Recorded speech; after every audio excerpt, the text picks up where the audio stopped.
9.13 대책 이후에 기존 주택시장은 거래량 감소와 가격 하락세가 굳어졌지만 청약시장은 후끈 달아오르고 있습니다. 주택 거래량은 전국적으로 감소하는 추세지만 특히 이 투자 수요가 많았던 서울 아파트 거래량 감소가 확인된 상황입니다. 네, 반면 청약시장은 이달 말부터 개편된 청약제도 시행을 앞두고 후끈 달아오르는 모습이었습니다. 한 예로 지난 주말 문을 연 인천의 아파트 견본주택은 아침부터 방문객이 몰려들어서 장사진을 이뤘다고 하죠. 주택시장에 새로운 양극화가 생긴 것인지 전문가와 함께 이야기 나눠보겠습니다. 창조도시경제연구소 이재문 소장입니다. 어서 오세요. 네, 안녕하세요. 자, 본론에 들어가기 앞서 지난주에 또 나왔죠. 부동산 114 데이터를 한번 먼저 살펴보도록 하겠습니다. 매매가, 전세가 모두 일단은 하락폭이 확대되는 그런 모습인데 어떻게 분석하십니까? 이제 하락폭이 좀 확대하고 있는데 지금까지 이제 호가가 좀 진정되는 국면이라고 좀 봐야 될 것 같습니다. 지나치게 이제 주택 가격이 단기간에 많이 올라갔고요. 주택 가격이 많이 올라가면서 이제 전세 계약의 특성상 계약이 뒷받침되지 않다 보니까는 이제 전세 가격이 많이 하락한 것처럼 보이는데 실질적으로 보면 이제 전세 가격이 많이 하락했다라기보다는 이제 매매 가격이 급반등하면서 전세 비율이 좀 낮아졌다라고 보고요. 이제 가격이 좀 이제 호가 거래라는 것이 이제 잘 아시겠지만 이제 거래량이 뒷받침되지 않기 때문에 가격이 한두 건의 거래를 가지고서 가격이 급등한 것이 바로 실거래가로 되기 때문에 이제 그런 게 시장에 좀 팽배해 있었는데요. 이제 그 가격이 어느 정도 이렇게 빠지면서 좀 안정적인 국면으로 간다라고 좀 진단하고 싶습니다. 특히 재건축 아파트 값이 이제 0.18% 떨어지면서 올해 서울 전체 아파트 값 하락을 키웠다, 견인했다 이런 분석인데 재건축 아파트가 유독 반응하는 이유가 있나요? 일단 재건축하게 되면 이제 미래 가치가 상당히 있다라고 보기 때문에 이제 그 미래 가치는 항상 그 긍정적인 판단하에 이제 가격이 많이 오를 것이다라는 걸 전제로 하기 때문에 투자 이익이 크게 보입니다. 투자 이익이 크게 보이고 이제 투자 이익이 크게 보이지만 이제 한편으로 보면 이제 그 사업 시행 기간이 길기 때문에 그런 부분들이 고려되기보다는 이제 부동산 가격이 폭등하고 그럴 때에는 재건축 시장으로 인해서 신규 아파트 공급이 되게 되면 가격 상승이 크고 투자 이익이 실현되기 때문에 일단 서울 지역에 특히 이제 서울 지역에서의 재건축 아파트에 이제 투자자들이 몰리는 경향이 있는데요. 그 몰리는 가수요들이 점점 많아지면 많아질수록 거품 형성이 상대적으로 쉬운 시장이 또 재건축 시장이라고 할 수 있겠습니다. 네. 자, 경기도와 인천 집값은 오름세라고 나왔는데요. 감정원 결과도 비슷했거든요. 따지고 보면 유동자금이 좀 규제가 덜한 경기도나 인천으로 좀 옮겨가고 있다? 일종의 풍선 효과다 이렇게 볼 수 있겠습니까? 그렇게 보기에는 이제 시장 상황이 너무 안 좋기 때문에 제가 봤을 때는 좀 일시적인 현상으로 좀 보고 있습니다. 물론 이제 지금 인천 같은 경우가 이제 전세 가격도 약간 상승하고 매매가도 이제 약간 상승하는 어떤 그런 추세에 있는데 이건 좀 일시적인 거라고 봐야지 이것이 지속될 거라고 보진 않습니다. 아무튼 지금 현재까지 나타난 상황을 보면은 일단 기존 주택 매매 시장에는 찬바람이 불고 있지만 새 아파트 분양 시장 그 가운데서도 은행 대출 문턱이 좀 낮고 전매가 비교적 자유로운 그러니까 비규제적 아파트 모델하우스에는 사람이 몰리고 있다고 하더라고요. 그러면은 이런 현상은 어떻게 저희가 보면 되겠습니까? 아직까지 이제 시중의 유동 자금이 좀 풍부하다라고 보고요. 이제 그 규제 지역, 특히 이제 투기 지역이라든지 투기 과열 지역, 그다음 청약 조정 대상 지역에 있는 지역에서의 어떤 대출 규제서부터 모든 게 어떻게 보면 투자가 원천적으로 좀 차단됐다라고 봐야 되겠죠.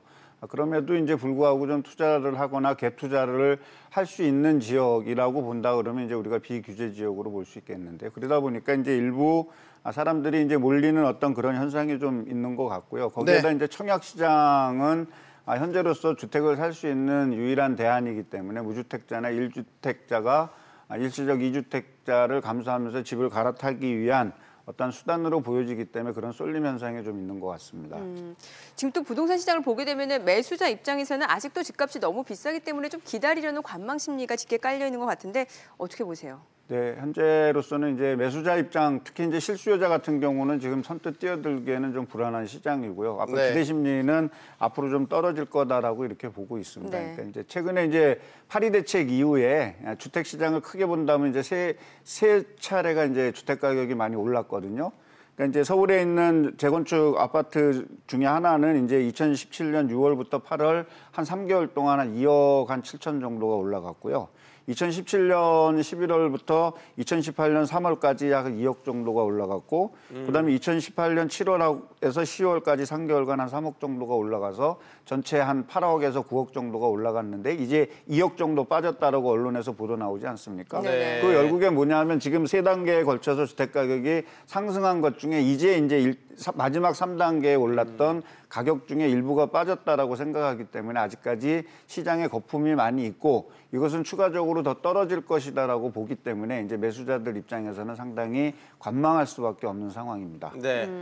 자, 이제 청약 시장으로 넘어가 보도록 하겠습니다. 일단은 9.13 후속 대책의 일환으로 청약 제도가 이제 개편이 됩니다. 그렇죠. 이달 말 이제 시행이 되는데 이렇게 되면 뭐 이런 얘기가 나오더라고요. 가수요는 걷어가고 무주택자나 청년같이 실제 집이 필요한 내 집 마련에 필요한 사람들한테 기회가 많이 돌아가게 될 그렇죠. 것이다. 예.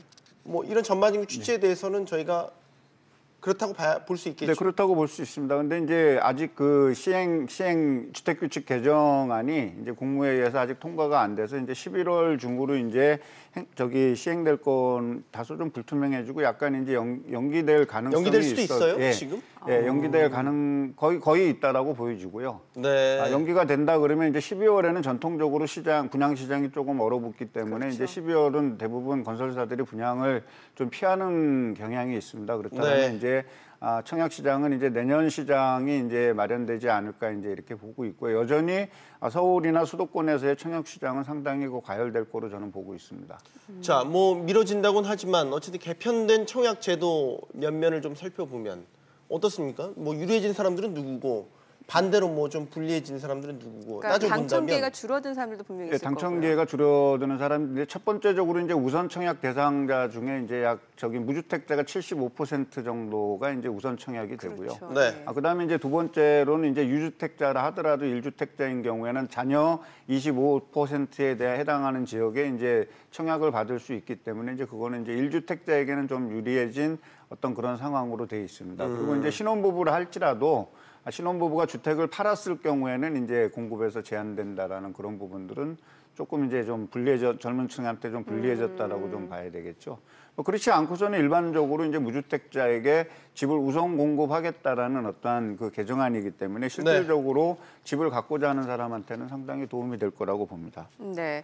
앞서 저희가 오프닝에서도 좀 말씀을 드렸습니다만 인천의 한 아파트 모델하우스 견본주택이 아침부터 장사진을 이뤘다고 하더라고요. 네. 사실 이렇게 청약시장 열풍이 지금 오피스텔 분야까지 확대가 됐다고 하는데 그러면 이게 뭔가 규제 강화를 인해서 유동자금이 그쪽으로 흘러간다, 풍선 효과다 이렇게도 볼 수도 그러니까 있겠네요. 청약 모델하우스에서 이제 사람이 북새통을 이뤘다 그래서 그것이 현실적으로 시장에 반영된다라고 보긴 좀 어렵고요. 예. 이제 주택 같은 경우는 이제 주로 이제 인터넷이라든지 이런 데를 이용해서 청약 신청을 한다든지 하기 때문에 그런 부분들이 많이 있고 이제 그것이 오피스텔이나 상가인 경우에 이제 장사진을 이뤘을 때에는 하나의 그 마케팅의 어떤 시각적 효과는 극대화할 수 있기 때문에 이제 그런 부분하고 좀 병행해서 보셔야 될 거라고 봅니다. 네.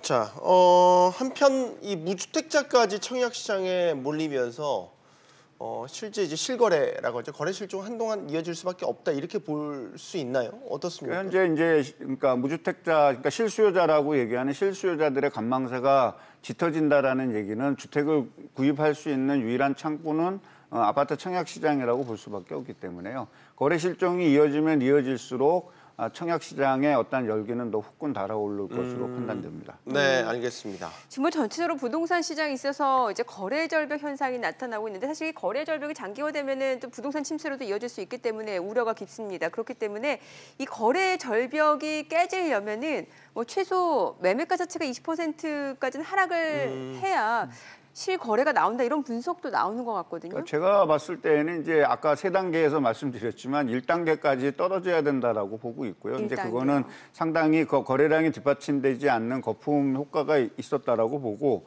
이제 가격이 떨어진다라고 2019년에는 저는 좀 예측하고 있습니다. 그 이유는 뭐냐면 2019년에는 이제 48,596세대가 신규 공급이 되거든요. 서울에만.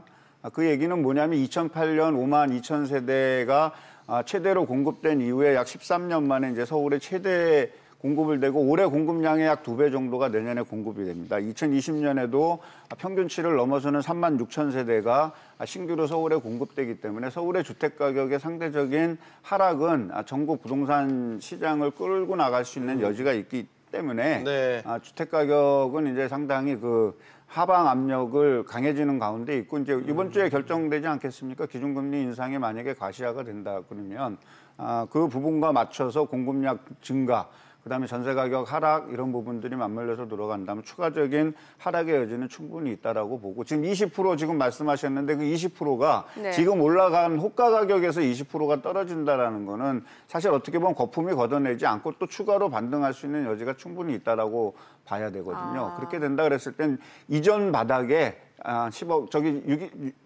6.19 대책 이전에 있었던 주택 가격하고 비교를 했을 때 어느 정도의 하락폭이 시장에서 받아들일 수 있느냐에 따라서 시장 가격이 안정됐다라고 봐야 되기 때문에 지금은 주택 가격이 하락한다라기보다는 호가의 진정세 아니면 호가가 조금 이제 조정기를 겪고 있다라고 하는 거지 전반적으로 봤을 때는 전혀 집값 하락기는 아닙니다. 그렇군요. 다주택자들의 움직임은 어떻게 파악하고 계십니까? 뭐 이제- 임대사업자 등록이 더 늘었다라고 네. 이제 얘기도 나와서요. 그러면 버티게 들어간 거 아닙니까? 이제 다주택자들은 이제 버티기에 들어갔죠. 다주택자들은 버티기에 들어갔고 어쨌든 다주택자로 인해서 이제 6.19 대책 이후에 1년 조금 넘는 기간 동안에 약 40만 가구의 그 임대주택이 이제 장기적으로 이제 공급이 됐다라고 보여지기 때문에 네. 그 부분에 있고 이제 양도세 부분이라든지 세제의 변화가 없는 한 어쨌든 다주택자들은 8년 이상의 어떤 장기 임대주택을 통해서 이번에 주택 가격의 변동, 경기 변동의 흐름을 아마 극복해내려고 계획을 세우지 않나 이렇게 생각을 합니다. 알겠습니다. 부동산 시장 진단해봤습니다. 창조도시경제연구소 이재훈 소장이었습니다. 감사합니다. 잘 들었습니다.